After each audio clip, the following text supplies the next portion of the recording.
అమ్మ నమస్తే అమ్మ, మీ పేరు? నా పేరు రావణమ్మయ్య. రావణమ్మ గారు ఏం చేస్తుంటారమ్మా మీరు? మేము కూలి పనే కదండి. ఏ ఊరమ్మ మీది? మాది తోపాడు, మార్కాపురం నియోజకవర్గం వస్తుంది. మార్కాపురం. మరి ఎలక్షన్లు వస్తున్నాయి కదా, మరి ఈసారి ఎవరు కోటేస్తారు మీరు? మాకు నారాయణ రెడ్డికి వేస్తాం మేము. మాకు మంచిగా చేసిండు అంతా. చంద్రబాబు నాయుడు గారా? మంచిగా చేసి నాకు పింఛన్ ఇచ్చిండు అయ్యా. కాళ్ళు నొప్పి మోకాలు నొప్పి పని పోకపోయినా 2000 ఇస్తాడయ్యా. మాకు మంచిగా చేసిండు. ఆయనకి వేసేది నేను, తప్పేది లేదు.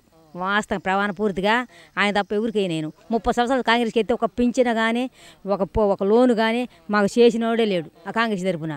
ఈసారి ఖచ్చితంగా నారాయణ రెడ్డికి కాంగ్రెస్ తరపున 30 సంవత్సరాలు చేస్తాను. నా ఊరు పోయిన కానించి ఒక్క మేలు చేసిన వాళ్ళు లేరు కాంగ్రెస్ తరపున. మాకు చంద్రబాబు గారి ప్రభుత్వం మీకు బ్రహ్మాండంగా ఉంది, బ్రహ్మాండంగా ఉందయ్యా. లోటేం లేదు, తరువు ఏం లేదు. మాకు ఆడపడుచులు పైసలు ఇస్తుండు, నాకు పింఛన్ ఇచ్చిండు, అన్నీ మంచి చేస్తుండు, ఇబ్బంది లేదు. మాకు అన్నీ మేలు చేసిండు ఆయన. వచ్చిన లోటే లేదు. చేయలేకపోయినా పింఛన్ ఇస్తాలా, పింఛన్తో బతుకుతాం. కొడుకులు అన్నం పెట్టకపోయినా ఆయన పెడతాడు పెద్ద కొడుకులాగా, ఇబ్బంది లేదు. నెల వచ్చేలాగే ఖచ్చితంగా ఇస్తుండ్రు 2000.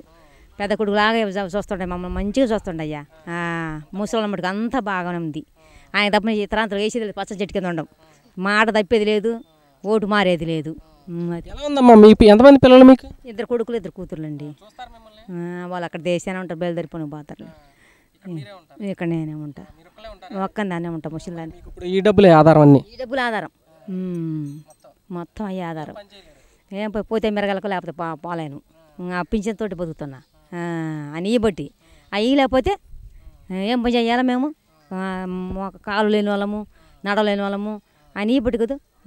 కొడుకులు కోడలు చూసినా పోయా, చూడకుండా పోయా. ఆ నెలకి టెన్షన్గా ఎత్తాలా, ఆయన అప్పు తీసుకున్నా తీసుకుపోయి అవి కట్టవచ్చు, ఆ నెలకు వస్తాయని. ఆ బిర్ని ఇస్తాలా, ఇచ్చే వాళ్ళకి బాగా కూడా కొడలు కూడా ఇస్తాలా. ఆ కొడుకులు కోడలు పెట్టకపోయినా పెద్ద కొడుకులాగా చూస్తుండు, ఇబ్బందే లేదు, మారేది లేదు. అది. థ్యాంక్ యూ అమ్మా.